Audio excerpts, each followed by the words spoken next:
ကဘာပေါ်မှာတော်တော်လေးကိုထူးဆန်းတဲ့မြို့တော်တစ်ခုကြောင်းပြောပြခြင်းပါတယ်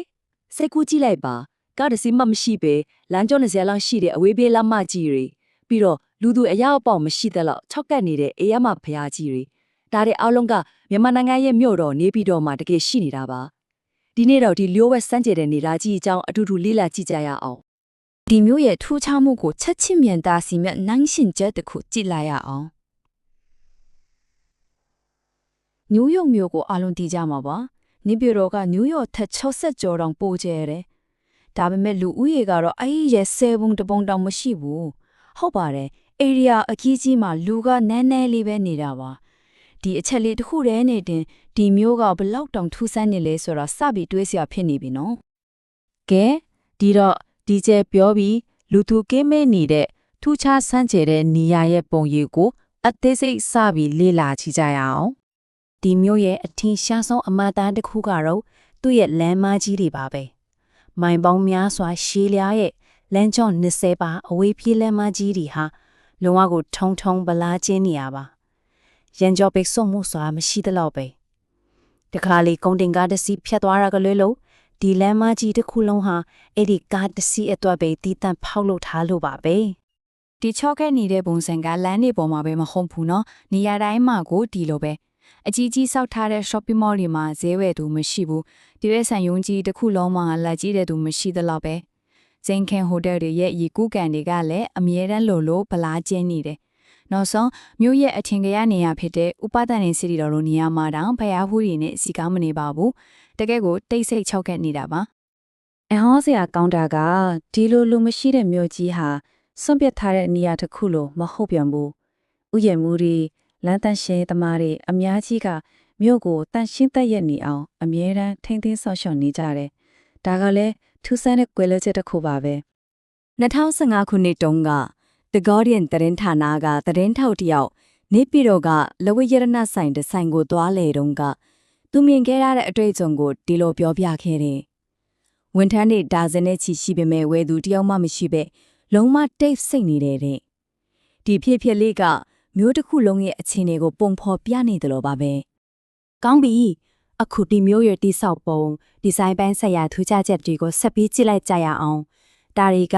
ပို့ပြီးတောင်အသေးပိုင်မရှိဘူးလို့ထင်စရာပါပဲဒီမျိုးရဲ့မျိုးပြစီမံကိန်းကတော်တော်လေးကိုထူးဆန်းပါတယ်ဥပမာဝန်ထမ်းအင်အားတွေကိုတဆန်ရဝန်ကြီးဌာနအလိုက်အိမ်အောင်မိုးအယောင်ခွဲထားတယ်စိုက်ပျိုးရေးဝန်ကြီးဌာနကအစိမ်းရောင်ကျမိုက်ဝန်ကြီးဌာနကအပြရောင်အဲ့လိုမျိုးပေါ့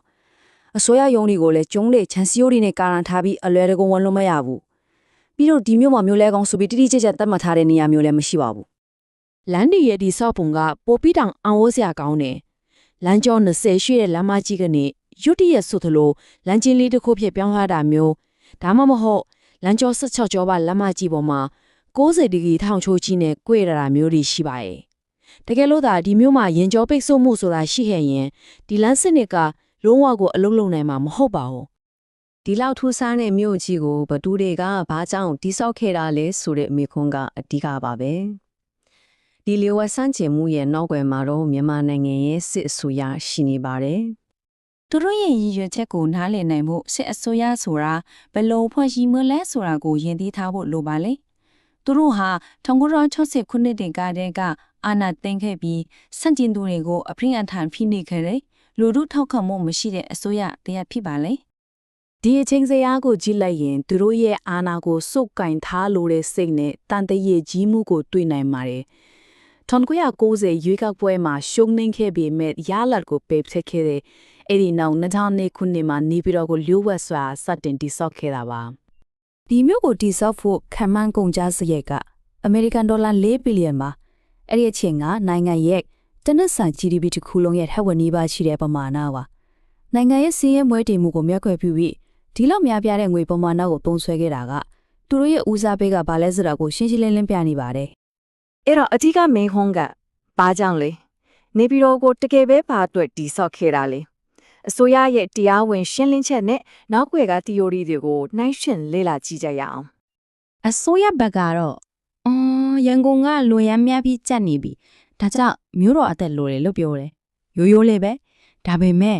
နောက်တစ်မျိုးစဉ်းစားကြည့်လို့ရရဲ့ခံတတ် theory ဆိုတာရှိနေတယ်အဲ့ဒီ theory ရရဆိုရင်ဒါဟာလူထုအုံကြွမှုတွေကိုကြောက်လို့ ပြီးတော့နိုင်ငံသားကရင်လန်ကနေဝင်တိုင်းမှာကိုစိုးရင်လို့တိဆော့ခဲ့တဲ့ခန္ဓာကြီးတစ်ခုပါပဲတဲ့အကြံပေးချက်တစ်ခုကတော့တော်တော်လေးကိုကွာခြားနေတာတွေ့ရမှာပါ ဒီခန္ဓာ theory ကမြို့ရဲ့ထူးဆန်းတဲ့အချက်လက်တွေအားလုံးကိုဘလို့အတိပ္ပယ်ရှိအောင်ရှင်းပြနိုင်လဲဆိုတာကိုအခုစကြည့်ကြရအောင် အစောပိုင်းမှာပြောခဲ့တဲ့ထူးဆန်းတဲ့အချက်တွေအားလုံးဟာစစ်ရေးရည်ရွယ်ချက်တွေနဲ့ဆက်ဆက်နေတယ်လို့ဒီ theory ကဆိုပါတယ်။ကွန်တွင်ပိုင်းတည်နေရာကရေချောင်းတိုက်ခိုက်မှုကိုကာကွယ်ဖို့ကျေပြန့်တဲ့လမ်းတွေကလေရင်ပြေးလမ်းအဖြစ်အရေးပေါ်တုံ့ဖို့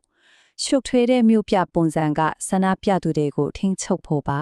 ။နန်းတွေတန်ရှင်းနေတာတောင်ဆန္ဒပြသူတွေအကအရန်လို့ဆရာဖြစ်စီမရှိအောင်ရည်ရွယ်ထားတာဖြစ်နိုင်ပါတယ်။ နောက်ပြီးရန်ကုန်နဲ့နေပြည်တော်ကိုဆက်သွယ်ထားပြီးတေးမင်းတမန်လန်းလိုလူတီများတဲ့အန်တရေများတဲ့လမ်းမကြီးရတောင်ရန်သူတွေခြိတက်လာရဲ့နောင်နွေးစီကိုရည်ရွယ်ချက်ရှိတိဆောက်ထားတဲ့ကာကွယ်ရေးအစီအမံတစ်ခုထက်နိုင်တယ်လို့ယူဆကြပါတယ် ဒီတော့ခန္ဓာ theory ရဲ့အနှစ်သာရရရှင်းပါတယ်